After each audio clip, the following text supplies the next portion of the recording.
ওইদিকে Abdul Muttalib দুনিয়া থেকে বিদায় নিলেন। তো মুসলমান যখন আমার দয়ার নবী মুস্তাফা সাল্লাল্লাহু তাআলা আলাইহি সাল্লাম থাকতে লাগলেন, তো একদিনকার কথা, সেই মক্কা নগরে এমন একটা বালা মুসিবত আসতে লাগলো কি পানি বৃষ্টি যেন হয় না। অনেক দিন ধরে এত রৌদ্র হতে লাগলো, মানুষ যেন কি করবে, গরু বাছুর সকল যেন পানি পায় না, সকল মরছে, সকল যেন দুনিয়াতে আর কেউ থাকতে পারে না, এত গরম, কোনো বৃষ্টির কোনো কথা নাই। তো লোকজন সকল গিয়ে দেবী দেবতা যেগুলো ছিল তাদের কাছে চাইতে যাচ্ছে। তো একটি বয়স্ক লোক বলতে লাগলো, ও তোমরা এই দেবতার কাছে চেয়ে কিছু পাবে না। কার কাছে চাইবো? এখনও আব্দুল মুত্তালিবের একজন ছেলে আবু তালিব দুনিয়াতে রয়েছে, যদি আবু তালিবের কাছে যদি তোমরা চাও তো অবশ্যই আমার আল্লাহ তাআলা আবু তালিবের দোয়াকে কবুল করবেন আর পানি দিবেন। বলেন সুবহানাল্লাহ। তো সেই সময়তে বাবাজি বন্ধুগণ আমার সকল আবু তালিবের কাছে গেলেন, আর আবু তালিবকে গিয়ে নিজের যন্ত্রণা বেদনার কথা সকল বললেন। আমার নবী মুস্তাফাও এক জায়গাতে রয়েছেন। তো আবু তালিব এবারে একা যেতে লাগতেছেন, চলো আমার কাছে যেহেতু তোমরা দোয়ার জন্য এসেছো তো আমি অবশ্যই তোমাদের সঙ্গে যাব, কিন্তু আমার নবী মুস্তাফাকে নিয়ে যায় না। আমার নবী মুস্তাফা বলতেছেন, চাচা যান, কোথায় যাবেন চাচা? বলতেছে সেই বৃষ্টির জন্য দোয়া করার জন্য আমি যাব। তো নবী মুস্তাফা বলছেন, চাচা আমাকে নিয়ে যাবে না? বলছে, ভাতিজা তুমি ছোট, এখন কোথায় যাবে? এত লোক সেই জায়গাতে, আরাফাতের ময়দানে অনেক লোক হবে, তো তুমি যেও না, এই জায়গাতে থাকো। বেরাদার, বৃষ্টি দিবে কার দোয়াতে? আমার নবী মুস্তাফার দোয়াতে, আবু তালিবের দোয়াতে না। তো যখন বারে বারে আমার নবী মুস্তাফা বলতেছেন, তো আবু তালিব বলতেছেন, ভাতিজা তুমি যাবে তো চলো। ও মুসলমান, আমার ভাইয়েরা, মা বোনেরা, ওই জায়গাতে আমার দয়ার নবী পাক সাল্লাল্লাহু তাআলা আলাইহি ওয়াসাল্লামকে ওই আবু তালিব নিয়ে জানো সেই জায়গাতে পৌঁছে গিয়েছেন। আমার প্রিয় নবী মুস্তাফাকে আবু তালিব বলতেছেন, ও ভাতিজা, একটা বেরাদার কাবা শরীফের দেওয়ালে নবী মুস্তাফাকে বসিয়ে দিয়েছেন, আর আবু তালিব জানো দোয়া করার জন্য সেই জায়গাতে গিয়েছেন। এত কান্না করতেছেন, কিন্তু আসমান থেকে পানি হয় না। এত কান্না করতেছেন। সুবহানাল্লাহ, সুবহানাল্লাহ। আমার মা বোনদের তরফ থেকে 50 টাকা এসেছে, মাওলা যে উদ্দেশ্যটা দিয়েছেন তাদের দানকে কবুল করে নিন।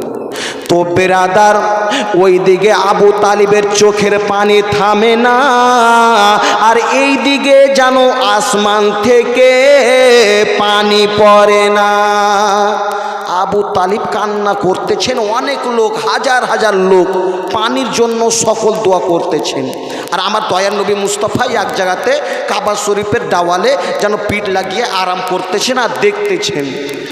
আবু তালিবকে দেখতেছেন আমার দয়ার নবী মুস্তাফা। এখন কিছুক্ষণ পরে বাবা এমন একটা সময় আসলো, কিছু সময় হয়ে গিয়েছে কিন্তু পানি হয় না। যখন বাবা দেখবেন মানুষ, আমরা যখন অনেক লোক যখন নামাজ পড়তে যায়, যদি ইমাম সাহেব যদি একটু বড় যদি সূরা পড়তে লাগে, তো পিছনে দেখবেন কি অনেক যেন লোক বলতেছে, ইমাম সাহেব কাজ আর পায়নি, এত বড় সূরা পড়তে লেগেছে। তেমনই আবু তালিব যে এতক্ষণ থেকে দোয়া করতেছে, তো পানি যখন হয় না, পিছনে সকল যেন নিজে নিজে ঘোষা পাচ্ছে, ওই শোন, আবু তালিব যে এতক্ষণ থেকে দোয়া করতেছে, পানি যে এখনো হয় না, কি করা যাবে?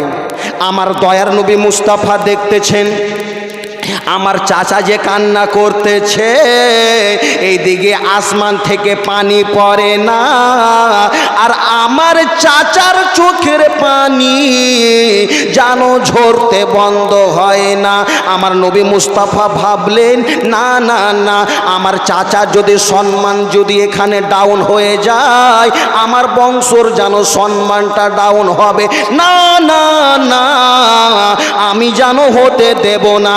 আমার দয়ার নবী মুস্তাফা সাল্লাল্লাহু তাআলা আলাইহি সাল্লাম রে বাবা নিজের আঙ্গুলখানা যখন আসমানে করেছেন, আর আসমানি করার সঙ্গে সঙ্গে নবী মুস্তাফা ইশারা দিয়েছেন, যেই জায়গাতে কোনো পানি ছিল না, যেই জায়গাতে কোনো বাদল ছিল না, আমার দয়ার নবী মুস্তাফা যখন নিজের আঙ্গুলখানা আসমানে করেছেন, কসম খোদার করে বলি কিছুক্ষণের মধ্যে পানি হতে লেগেছে, কিছুক্ষণের মধ্যে পানি হতে লেগেছে। এবার যেগুলো লোকগুলো সবাই ছিল কি রে, এখনো তো পানি কিছু ছিল না, আর পানি হঠাৎ করে হতে লাগলো। মানে দেখবেন বাবা, যখন লোকগুলো কোন সময় কিছু যেন ইমাম সাহেব যে কিছু করে, লোকগুলো যেন কিছু না কিছু বলতে থাকে। একজন বেরাদার ইসলাম, তিনজন লোক নদীর পার্শ্বে নামাজ পড়তে লেগেছে। তো নদীর পার্শ্বে মানুষ নামাজের মধ্যেও কথা বলতে লাগে, জানে নাকি নামাজ হবে কি হবে না। নামাজের মধ্যে কথা বলে নামাজ হবে, নামাজ হবে না। তেমন ওই তিনজন ব্যক্তি নামাজ পড়তে লেগেছে নদীর পার্শ্বে। নামাজ পড়তে পড়তে একটা অনেক বড় মাছ যেন উঠেছে। তো একজন বলতেছে নামাজ পড়তে পড়তে, কি এত বড় মাছ, ওর নামাজ থাকলো? ওর নামাজ থাকলো না। দ্বিতীয়জন বলতেছে, এই নামাজের মধ্যে কথা বলতে হয়, কথা বন্ধ করো। ওর নামাজ থাকলো? ওরও নামাজ থাকলো না। দ্বিতীয় জনেরও শেষ নামাজ। এবার তৃতীয় জন ইমাম সাহেব ওই বলতেছেন কি আমি কথা বলিনি, তিনজনেরই নামাজ শেষ। তেমনই বাবাজি বন্ধুগণ আমার, এইদিকে আবু তালিবের যখন পানি হতে শুরু করলো, সবাই যেন খুশি আনন্দ হতে লাগলো। বেরাদারে ইসলাম, কিন্তু পানি এত পানি হতে লেগেছে, পানি আর যেন বন্ধ হয় না। তো যখন বন্ধ হয় না, সকল এসে আবার সে আবু তালিবের কাছে চলে আসলো। আবু তালিব, যেই আপনি যে দোয়া করেছিলেন পানি হয়েছিল, কিন্তু এখন যে আমাদের পানি যে বন্ধ হয় না, আমাদের সকল বাড়ি ঘর সব ভেসে যাচ্ছে, পানি যেন বন্ধ হয় না। কেন পানি বন্ধ হবে রে বাবা? যেই যেন আসমানে আমার দয়ার নবী মুস্তাফা নিজের আঙ্গুলখানা করে দিয়েছেন, বলেন সুবহানাল্লাহ। যতক্ষণ পর্যন্ত নবী মুস্তাফা আঙ্গুল আবার আসমানে না করবেন, পানি বন্ধ হবে না। হায় রে মুসলমান, আবু তালিবের কাছে আসলেন। আবু তালিব আবার বলতেছেন, মাওলা গো, ওই সময় তো পানি হয়েছিল, এখন যদি পানি না বন্ধ হয়, আমার যেন মনটা ধরফর করতেছে। আমার নবী মুস্তাফা বলতেছেন, চাচা তুমি মনে কষ্ট নিও না, তুমি মনে দুঃখ নিও না গো চাচা, আমি তোমার কাছে আছি গো চাচা। আমি নবী মুস্তাফা তোমার সঙ্গে থাকতে তুমি কোনো দুঃখ নিও না।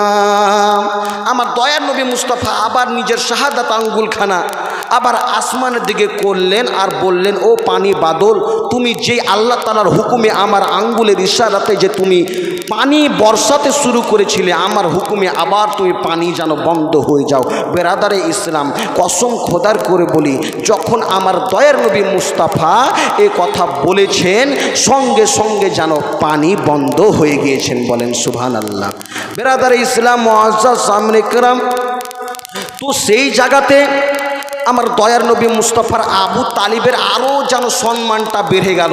সবাই মনে মনে ভাবতে লাগলো আবু তালিবেরই দুয়াতে পানিটা হতে শুরু করেছিল। আবু তালিবকে সবাই ঘাড়ে নিচ্ছে, মাথায় নিচ্ছে, অনেক যেন আনন্দ করতেছে।